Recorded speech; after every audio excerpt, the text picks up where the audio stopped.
शाम की चाय के साथ अगर कुछ एक्स्ट्रा खाना चाहते हैं तो बेसन में अंडा डालें और ये मज़ेदार सी रेसिपी बनाकर एंजॉय करें। यकीन माने कि 10 मिनट में तैयार हो जाती है।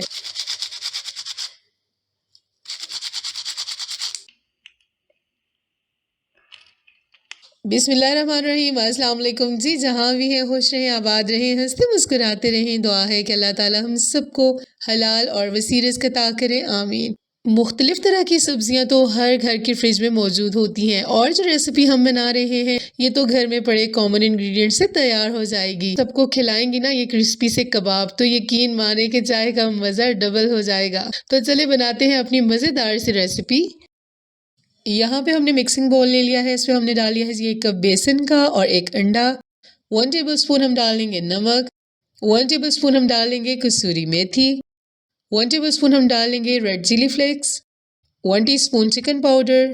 1 टीस्पून ब्लैक पेपर पाउडर और हाफ कप हमने डाल लेना है मैदे का।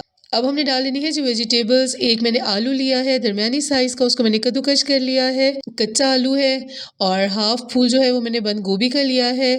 एक गाजर ली है, उसको भी मैंने बारीक कद्दूकश कर लिया है। 4 से 5 टेबलस्पून हरा धनिया लिया है। 3 से 4 हरी मिर्चें ली हैं और एक मैंने नॉर्मल दरमियानी साइज का प्याज लिया है और उसको भी मैंने कद्दूकश कर लिया है।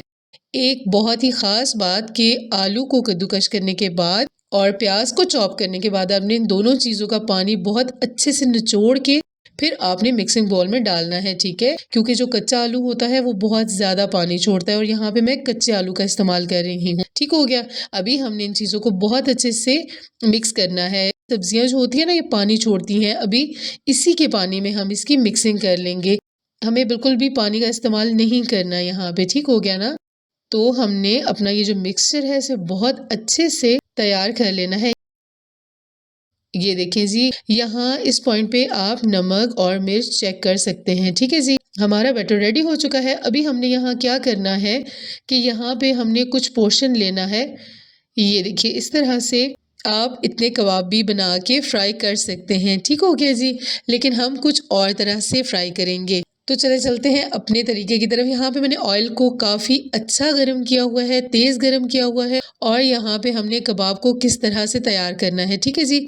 इतना पोर्शन हमने लेना है बैटर का और इसको अपने हाथों पे फैलाना है और काफ़ी बड़ा सारा आपने इसको करना है। लेकिन कबाब आपका पतला होना चाहिए। कबाब पतला होगा तो वो अंदर तक पकेगा और ज़्यादा क्रिस्पी बनेगा, ठीक है। इस तरह से अपने हाथों पे चपटा कर लेना है आपने और ऑयल में डाल देना है। मैं ज़्यादा अंदर तक वो अपना हाथ नहीं ले जा रही क्योंकि ग्लव्स पहने हैं मैंने। मुझे डर है कि कहीं बहुत ज़्यादा गर्म ऑयल से हाथ न जल जाए, ठीक है जी। इसी तरह से आपने ये देखिए अच्छे से कबाब को फैलाना है और गरम गरम ऑयल में डाल देना है। अगर आपका ऑयल ठंडा हुआ तो ये सारा बैटर खुल जाएगा, ठीक है। और कबाब को आपने बिल्कुल पतला बनाना है। इसी तरह से हम उलट पलट करके तकरीबन 6 से 7 मिनट्स लगेंगे आपके कबाब को रेडी होने में, ठीक है। मीडियम फ्लेम पे आपने अपने कबाब को फ्राई करना है बहुत ही खूबसूरत सा गोल्डन कलर आने तक। जब हमारे कबाब पे बहुत ही प्यारा सा कलर आ जाएगा तो आप समझ लीजिए कि हमारे कबाब रेडी हो चुके हैं। ये वेजिटेबल्स भी आपको नज़र आ रही हैं, बंद गोभी, गाजर, बहुत प्यारे से कबाब हमारे रेडी होंगे इंशाल्लाह और बहुत हेल्दी कबाब हैं ये। तो लीजिए जनाब हमारे कबाब रेडी हो चुके हैं। अभी हम इनको निकाल लेंगे।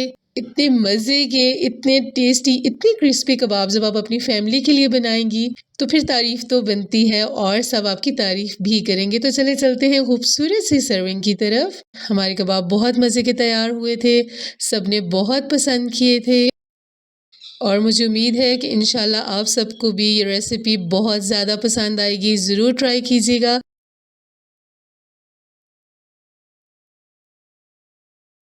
और यहाँ पे मैं आपको इसकी क्रिस्प भी चेक करवाती हूँ कि कितना क्रिस्पी हमारा कबाब तैयार हुआ है।